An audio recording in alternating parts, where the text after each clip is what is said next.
One of my favorite memories growing up at my grandfather's Seder table is taking the middle matzah after we would break it, wrapping it up, throwing it over our shoulders, and running around the dining room table, imitating the way the Jews left Egypt in great haste. The source of this custom comes from the Torah's description of the final hours that the Jews spent in Egypt. The Egyptians, following the death of the firstborn, were literally banging down the doors of the Jews, forcing them out. And the Torah describes, as the Jews were scurrying around their houses, gathering up their belongings, they noticed leftovers on their dining room table. So they gathered up the leftovers, threw it over their shoulders, and left. And Rashi explains these weren't just any leftovers. This was the matzah and the maror that they had been commanded to eat together with the original Karban Pesach, the original Paschal offering.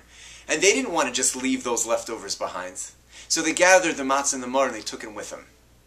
And Rashi asks, but why do we need to know that it was on their shoulders? They had donkeys and donkeys carrying carts and carts of stuff with gold and silver, all of the materials that they took out of Egypt with them. Who cares that they put the matzah on their shoulders?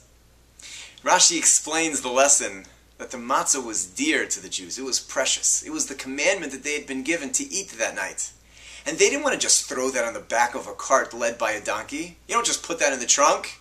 That, the Jews said to themselves, matzah's staying with me. Right here on my shoulder as we leave. I'm carrying it with me. Gold, silver, put that in the trunk, but not my matzah.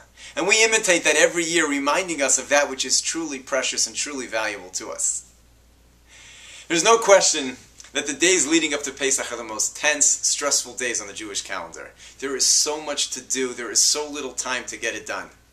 To make matters worse, most of us have children who are home from school all day, nothing to do. It would be great if they'd be helpful, but at least, please, just stay out of our way. But children, they like to play, they make a mess, they still have to eat. We have to deal with them. And we have to make a decision as to what's truly valuable to us.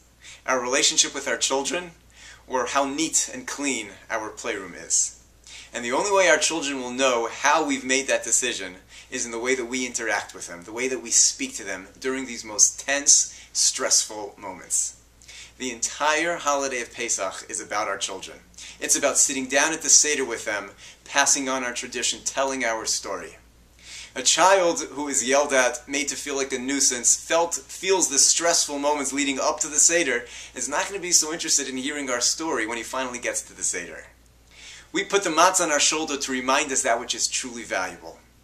Our commandments from Hashem, our connection to Him, is that which is meaningful. And within our homes, our children are our most precious commodity. They are what's valuable to us. And we have to show them that during our most tense and stressful moments, in the way that we react to them, the way that we respond, reminding ourselves to deal with them with patience, that they are truly our most precious commodity. Have a great Pesach.